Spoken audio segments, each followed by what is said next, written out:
Kentucky State Police are investigating a fatal plane crash. Nearly a year after being destroyed by a fire, Hocking Hill State Park Lodge is set to be demolished. And in sports, Nelsonville York will advance in the high school football playoffs after a win over Fort Fry. Newswatch starts right now. Broadcasting live from WOUB TV in Athens, this is Newswatch. Tax reform in the Senate is being unveiled. Good evening, I'm Chelsea Sick. Thanks for joining us. Republicans in the U.S. Senate have rolled out their tax reform plan to join what the Trump administration and the U.S. House have offered. Ohio's two senators plan to be key players in the process. Democrat Sherrod Brown and Republican Rob Portman are both on the committee that will hear the tax reform plan. Portman said on the Senate floor there are many provisions that would result in higher wages and more employees. Rather than being the highest business rate in the entire industrialized world, which it is now, because that's going to attract more jobs and investment here, and we'll stop losing jobs and investment. Brown would like to see tax credits for businesses that keep jobs in the states and for those who pay employees more than $15 an hour. He also supports more tax breaks for the middle class. Ohio taxpayers with unreported or underreported tax debts have the opportunity to pay reduced interest and avoid further penalties this year. The Ohio Department of Taxation set up this 6-week amnesty program for taxpayers who fully pay their fines. The amnesty period will run from January 1st to February 15th. It applies only to tax delinquencies that were due before May 1st of this year. Ohio's last amnesty period, which was offered in 2012, brought in $27 million. Ohio needs more vines to keep up with growing demands from wineries. The Ohio Alcohol and Tobacco Tax and Trade Bureau says Ohio is the country's 6th largest producer of wine. Ohio produces roughly 6 million gallons of wine annually. Todd Steiner, the director of Ohio State's College of Food, Agriculture, and Environmental Sciences, say winters are hard on vineyards, and most vines take at least 4 years to produce grapes. The Ohio University Police Department is searching for 3 suspects who allegedly assaulted a woman. The victim reported being approached by 3 males late Thursday night. She was walking in a parking lot across Stewart Street from Jefferson and Washington Halls. The males reportedly pushed the woman to the ground and touched her breast and buttocks before running away. Anyone with information is asked to contact the Ohio University Police Department. Zanesville State Senator Troy Balderson says the former Hocking Hills State Park Lodge will be demolished. The lodge was destroyed by a fire in December of 2016. According to a press release from Senator Balderson, members of the Ohio Controlling Board approved the release of $84,000. The money will be given to the Ohio Department of Natural Resources. The demolition will include the removal of retaining walls and foundations. West Virginia education officials say schools will not have to make up 5 days lost because of a massive warehouse fire. Wood County School Superintendent John Flint requested the state required 180 days be reduced by 5 days. The county's schools were closed in October because of air quality concerns from the fire. The blaze began October 21st and classes resumed October 30th after air quality tests were conducted.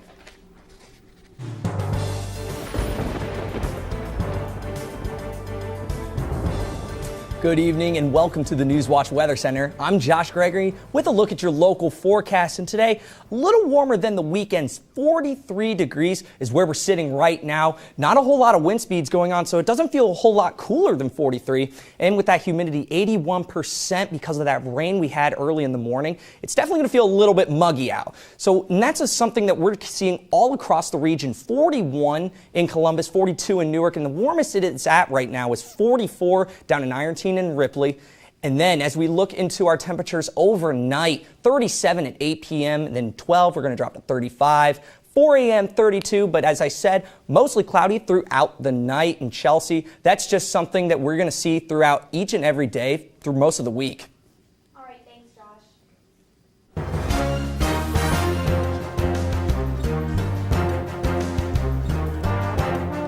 Kentucky State Police are investigating a plane crash that killed 4 people, including a 15-year-old boy. Kentucky State Police say the crash happened yesterday in Barron County. Friends of the victims say the four were returning home from a hunting trip in Tennessee when the crash happened. The cause is unknown. Officials say the field of debris is up to 200 feet wide. Police are investigating a nightclub brawl in Fairfield, Ohio that put 5 people in the hospital with stab wounds. Police received calls about a fight at the El Centenario Club around 2:30 yesterday morning. Some witnesses said that they heard gunshots, but police say no one was injured by gunfire. One victim was transported to the hospital by a medical helicopter. A lawsuit claims blind Ohio residents have been denied meaningful access to the state's absentee voting system. Republican Secretary of State John Husted says county boards of elections already offer special accommodations for blind voters. A federal judge agreed with Husted and said accommodating the blind would fundamentally change the voting system. The 6th U.S. Circuit Court of Appeals reversed that decision today, which will allow the lawsuit to proceed. West Virginia is considering adding employment requirements for roughly 170,000 people who are covered by the Affordable Care Act. The requirement would apply to able-bodied people who are part of the 30% of households that have no working adult. States are encouraged to submit waivers from a section of the Social Security Act so that U.S. Secretary of Health and Human Services can waive certain Medicaid rules. West Virginia anticipates it will submit a waiver application next year. The pressure increases on Roy Moore to drop out of the race for U.S. Senator. Plus, an inside look at service dogs who are changing lives. These stories and more when Newswatch returns.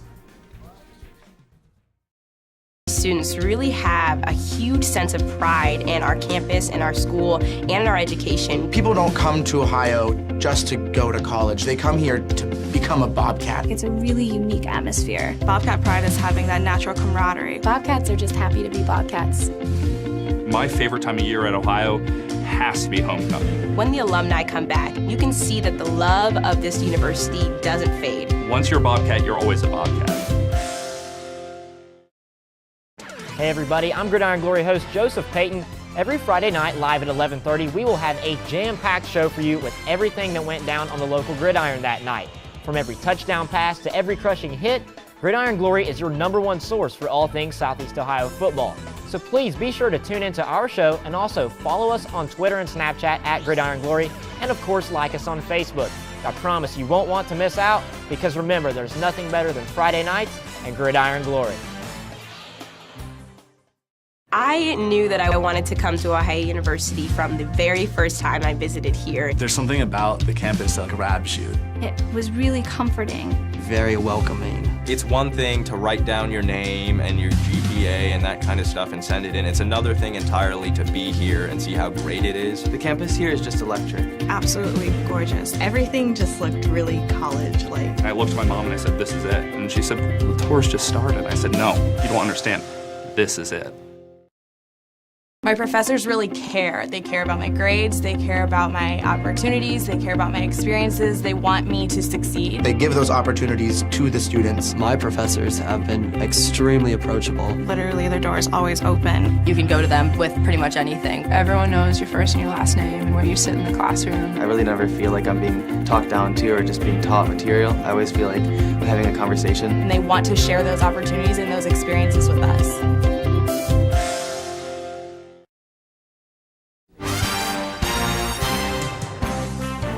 As calls grow for Republican Roy Moore to drop out of his U.S. Senate race in Alabama, the former judge remains defiant, threatening to sue the Washington Post for publishing allegations against him. Kyung Law reports.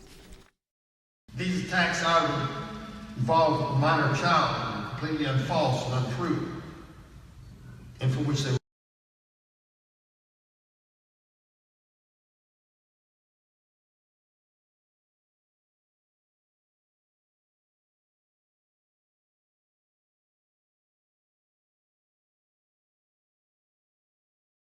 see. This is the first OLED display iPhone should work, and how we can, when you want to go to the home screen, you simply swipe up from the bottom, and you go home. Great experience with it as well. We're sorry for those technical difficulties. And while some, including Senate Majority Leader Mitch McConnell, are asking for Roy Moore to step aside, others are asking for a write-in candidate. Senator Pat Toomey says Luther Strange would be a strong candidate. Moore defeated Strange in the Republican primary in September. Strange wouldn't immediately say whether he'd re-enter the race. Investigators are filing new charges after discovering deleted security camera footage from a Penn State fraternity house. Center County District Attorney Stacey Parks Miller announced today that the new evidence will be the basis for charges against 10 additional defendants. Miller is also accusing a fraternity member of deleting the video as police were seeking the footage in February. She says the footage allowed police to determine Tim Piazza, a 19-year-old Beta Theta Pi pledge, was given at least 18 drinks in less than 90 minutes. Hazing is illegal, and justice needs to be served. It's time to man up, fellas, and be held accountable for your actions. Piazza was found to have suffered a fractured skull, shattered spleen, and other injuries. As calls grow for Republican Roy Moore to drop out of his U.S. Senate race in Alabama, the former judge remains defiant, threatening to sue the Washington Post for publishing allegations against him. Kyung La reports. You now have 11 countries agreeing that they're going to get together and be involved in trade. You have China rising with their economic program trying to influence the world, and we're like coming home. We're staying home, and it doesn't make any sense. Meanwhile, President Trump will return from Asia on Wednesday. A human rights group says airstrikes killed at least 21 people in Syria. The Syrian Observatory for Human Rights says the airstrikes wounded at least 33 others. The deadliest attack occurred in a busy outdoor market. It's unclear who was responsible for the airstrikes. Service dogs are helping children with disabilities. That story's still ahead. And then coming up, cool temperatures are coming up, clear skies. Rain, though, later on in the week, and I'll have that and more in my extended forecast next on Newswatch. But first, here's a look at stocks of local interest. Professors really care. They care about my grades, they care about my opportunities, they care about my experiences, they want me to succeed. They give those opportunities to the students. My professors have been extremely approachable. Literally, their door is always open. You can go to them with pretty much anything. Everyone knows your first and your last name and where you sit in the classroom. I really never feel like I'm being talked down to or just being taught material. I always feel like I'm having a conversation. And they want to share those opportunities and those experiences with us. Ohio University students really have a huge sense of pride in our campus, in our school, and in our education. People don't come to Ohio just to go to college. They come here to become a Bobcat. It's a really unique atmosphere. Bobcat pride is having that natural camaraderie. Bobcats are just happy to be Bobcats. My favorite time of year at Ohio has to be homecoming. When the alumni come back, you can see that the love of this university doesn't fade. Once you're a Bobcat, you're always a Bobcat. I knew that I wanted to come to Ohio University from the very first time I visited here. There's something about the campus that grabs you. It was really comforting. Very welcoming. It's one thing to write down your name and your GPA and that kind of stuff and send it in. It's another thing entirely to be here and see how great it is. The campus here is just electric. Absolutely gorgeous. Everything just looked really college-like. I looked at my mom and I said, "This is it." And she said, "The tour's just started." I said, "No, you don't understand. This is it." Hey everybody, I'm Gridiron Glory host Joseph Payton. Every Friday night live at 11:30, we will have a jam-packed show for you with everything that went down on the local gridiron that night. From every touchdown pass to every crushing hit, Gridiron Glory is your #1 source for all things Southeast Ohio football. So please be sure to tune into our show and also follow us on Twitter and Snapchat at Gridiron Glory, and of course like us on Facebook. I promise you won't want to miss out, because remember, there's nothing better than Friday nights and Gridiron Glory.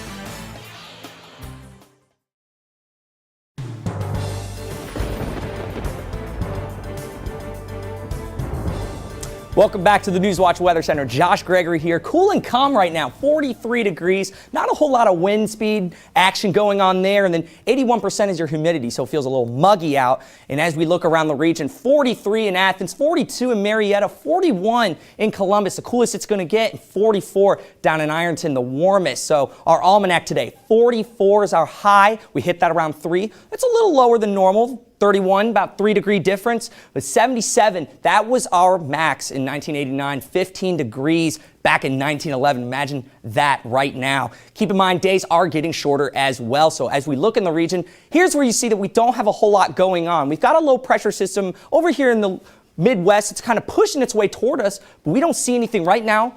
We don't see anything tonight either or tomorrow. That we will feel later in the week though, and that'll bring us some rain. So 31 degrees tonight right now, mostly cloudy, but again, calm winds. That's something that's not going to change for today and tomorrow. Patchy fog late too. So in the early morning, expect some fog on your drive into work. 31, like I said, in Athens. Cool temperatures all around the region. 32 in Columbus, 30 in Newark, 29 in New Lexington, 30 in Cambridge, 32 in Chillicothe. The warmest it's going to get, 36 down in Ironton. And so plan your night accordingly. 37 at 8. Going to drop a little bit from here until now. And then 35 midnight. Going to be pretty cool. 32 in 4 in the morning. Mostly cloudy skies throughout, so that's not going to change much throughout the day. And as we look into tomorrow, 33 degrees. That's your forecast at 8 a.m. tomorrow. So like I said, patchy fog. That's going to stay until around 9 o'clock. Like I said, that drive into work when you're getting those kids on the bus, it's going to be pretty foggy. Cool temperatures, calm winds, like I said, not going to change. About 0 to 2 mile per hour winds coming in from the northeast, so nothing major on that end. 47 degrees tomorrow, though, our high. Going to be pretty warm. It's going to feel a little warm, too, because we're not going to have a whole lot of winds making it feel cooler. So patchy fog, and then it's going to get partly cloudy, and then it's going to clear up throughout most of the day. Like I said, wind speeds, not a whole lot going on that end. So plan your day accordingly. 42 degrees during your cool lunch break. You may want to bring a jacket out for that. Sunny, clear skies around 3. 45 degrees around 3. And then as we get into 6, 41 degrees. Calm, clear evening. So a lot like we're going to see tonight. And then our extended forecast, 47 degrees on Tuesday, 52 on Wednesday, 48 Thursday. And like I said, there's going to be a whole lot of fluctuations with temperatures until we hit the weekend. 54 on Saturday with a pretty heavy chance of rain then too. And like I said, that precipitation that I told you we were going to see later in the week, that's going to hit on around Friday, Saturday. We might see a little bit of it early Sunday morning. We're going to get a huge cool down on Sunday, 39 degrees, 25 is the low. That's one of the cooler temperatures we felt. 43 degrees on Monday and 31 degrees, like I said, tonight. Don't disregard that cool temperature. Again, cool, calm winds, patchy fog late, but that's not going to be a whole big factor until later in the week. Chelsea? All right, thanks, Josh. Across the nation, more and more children with disabilities are needing service dogs. 4 Paws 4 Ability is an agency that places about 100 service dogs a year. These dogs are changing the lives of those who need them most. Imagine a child with autism wandering off late at night with no one by his side, but his family has a service dog, one that is trained in tracking and can lead their son back home to safety. The impact a dog can have on an individual's life is tremendous. It's what prompted Ohio University student Mia Chapman to work through a nonprofit organization called 4 Paws 4 Ability and train a service dog. She's a very fun-loving dog. When she's off her vest and when she's on, she knows she's trying to work. Clary has a 50-50 chance of either becoming a service dog for children with disabilities or put up for adoption. It'll be weird to not have her anymore when they eventually do take her back, but it's been really fun having her that I'm going to focus on those memories and focus on it's been a really good process that she's going through. The process is through 4 Paws 4 Ability based out of Xenia, Ohio. Out here is where these pups get to hang out. They have all this land to roam around, and on the inside is where most of the training is done, and the families get to pick out whatever dog they think will fit their family and their children. I actually just met a family that traveled 6 hours all the way from Nashville to meet the newest member of their family. Exactly 2 days ago, the Sloughs met their newest companion, Bing.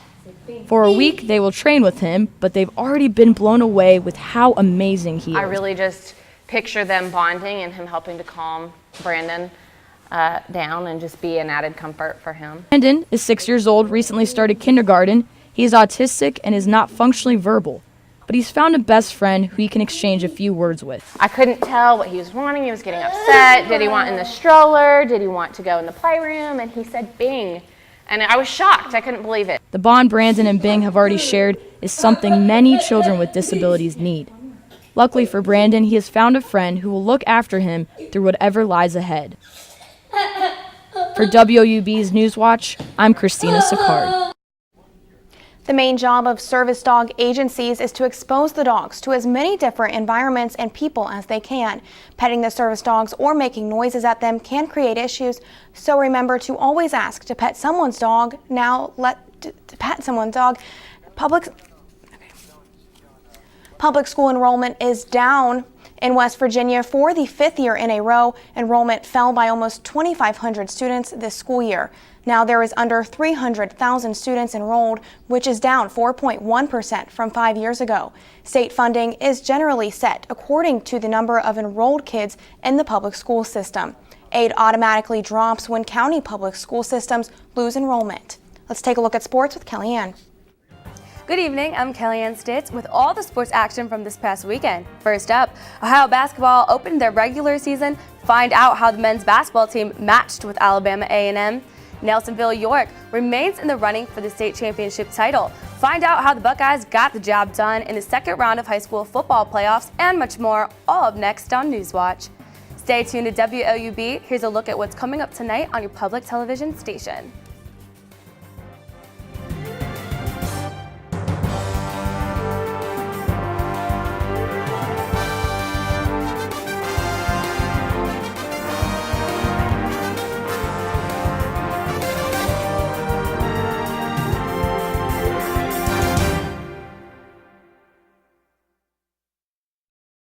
Buddy, I'm Gridiron Glory host Joseph Payton.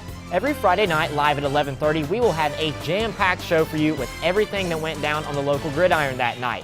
From every touchdown pass to every crushing hit, Gridiron Glory is your #1 source for all things Southeast Ohio football. So please be sure to tune into our show and also follow us on Twitter and Snapchat at Gridiron Glory, and of course like us on Facebook. I promise you won't want to miss out, because remember, there's nothing better than Friday nights and Gridiron Glory.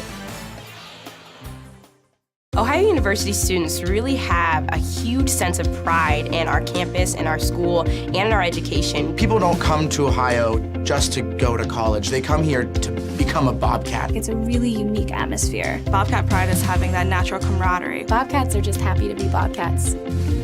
My favorite time of year at Ohio has to be homecoming. When the alumni come back, you can see that the love of this university doesn't fade. Once you're a Bobcat, you're always a Bobcat.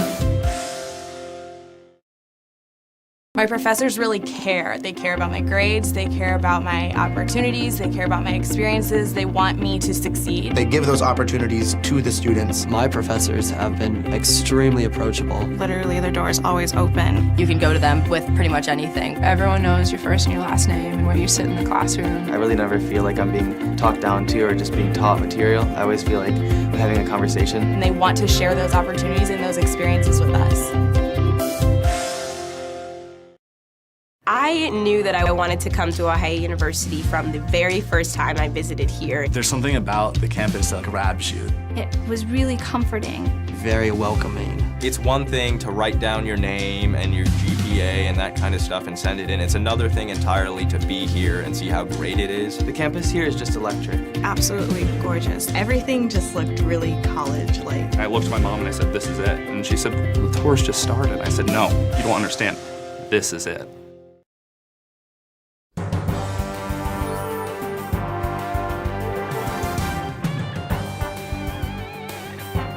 Welcome back, I'm Kellyanne Stitz. NY remains in the playoffs with a perfect record of 12-0, beating Fort Fry 26-20 in overtime this past Friday. A couple quick highlights from the game. The Buckeyes get the ball moving with quarterback Garrett Maiden. Right up, here he goes. He's about to find Chris Cook for a 71-yard touchdown to put the Buckeyes up 7-0 in the first. Here he goes, right in the end zone. Maiden again. Here we go. Launches the ball and connects with Keegan Wilborn for a 55-yard touchdown. NY up 13-0 at this point. The Buckeyes will go on to beat the Cadets. NY will take the field next against Coal Grove in Week 3 of playoffs this Friday. Onto the hardwood. Ohio men's basketball is back in action, and the Bobcats didn't disappoint in their season opener Saturday against Alabama A&M, notching a win against the Bulldogs 61-53. Freshman guard Tavion Kirk made his debut and led the team with a career-high 16 points on the night. Ohio held their opponent to 33% from field goal range and went 4 of 19 from beyond the arc. Ohio will fly south next to participate in the 10th annual Gildan-Charleston Classic. The tournament features 12 games over 3 days and will start on November 16th and end on the 19th. Ohio women's basketball team also kicked off their regular season yesterday, holding off High Point 64-61. Amani Burke showed out for the Bobcats, leading the team with a game-high 18 points. Dominique Dosick was right behind her, contributing 10 points in the second half to grab the win. Ohio shot 33% at field goal range and dominated on defense, forcing 30 Panther turnovers. Ohio will play next at home to face Notre Dame on Thursday. Tip-off is set for 11 a.m., marking the annual Education Day at the Convo. And the action continues. Ohio volleyball dominated the court, sweeping Central Michigan 3-0 this past Saturday. It was senior night for Ohio, and Allie Lake provided the final kill of the match for the team in her final match at the Convo. Ohio overall outmatched Central Michigan, leading in kills, service aces, team blocks, and digs. Tia Jimerson led the team in points, tallying 15 total and grabbed 6 blocks for Ohio. And Stephanie Ullman led the team in kills with 12 on the night. Ohio will head into the MAC tournament with a 16-4 overall record and 10-6 in MAC play. Switching gears to pros, Week 10 of football, and the Browns still remain winless, falling to Detroit 38-24. It seems like the Browns have the same problem every week, losing it in the fourth. Cleveland was leading in the third, 24-17, after Deshaun Kaiser led 2 consecutive touchdown drives. But in the fourth, Matthew Stafford lofted a 29-yard touchdown, ruining the Browns' chances for a win this season. Kaiser appeared to have played his best game so far, completing 21 of 37 passes for 232 yards. The Browns host Jacksonville next Sunday. And the Bengals also saw defeat, losing to the Titans 24-20. Cincinnati took its only lead with just 5 minutes left in the game after Andy Dalton connected with A.J. Green for a 70-yard touchdown. But the Bengals just couldn't stop the Titans, who dropped to 73 yards for a game-winning touchdown. Last week, Green was ejected from the game against Jacksonville, and this week, Vontez Burfict was ejected in the second quarter for pushing the arm of an official. And the Bengals 3-6 will head to Denver next Sunday to face the Broncos. I'm Kellyanne Stitz, and that's it for sports. Back to you, Chelsea. All right, thanks, Kellyanne. The annual Veterans Day Parade made its way down Court Street on Saturday morning. This year's parade theme was, quote, "Thanks to all veterans who saved our country and protected our freedoms." The crowd was not as heavy as it was in 2016 because many schools let out for the Friday morning parade last year. Army ROTC and Air Force ROTC marched, as well as several veteran posts from surrounding areas. High school bands from Athens County also marched in the parade, and Smokey the Bear even made an appearance. Here's Josh with a final look at weather. Thanks, Chelsea. 31 degrees tonight. Calm, cloudy, cool. And as we go into tomorrow, 47 degrees, patchy fog before 9 a.m. So make sure you're keeping that in mind on your drive to work and when you're getting the kids on the bus. Like I said, mostly sunny. That's going to clear up around tomorrow night, and then those calm winds. And then as we look into the extended forecast, 47 degrees into 52 on Wednesday, and then we're going to go see that 53 on Friday. So fluctuating a bit until we get to the weekend. Saturday, 54. High chance of rain then, a little bit of a chance on Friday. But as we get on to Sunday, those chances about to waver. 39 degrees, it's going to cool down. Monday, we're right back to where we are, Chelsea. Thanks, Josh, and that does it for our broadcast this evening. Thanks for watching. I'm Chelsea Sick. Stay tuned for the PBS NewsHour coming up next, and remember, you can find the latest news anytime at WOUB.org. Have a great night.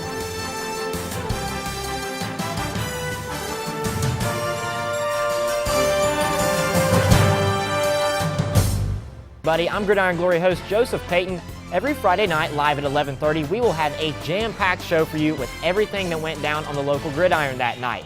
From every touchdown pass to every crushing hit, Gridiron Glory is your #1 source for all things Southeast Ohio football. So please be sure to tune into our show and also follow us on Twitter and Snapchat at Gridiron Glory, and of course like us on Facebook. I promise you won't want to miss out, because remember, there's nothing better than Friday nights and Gridiron Glory.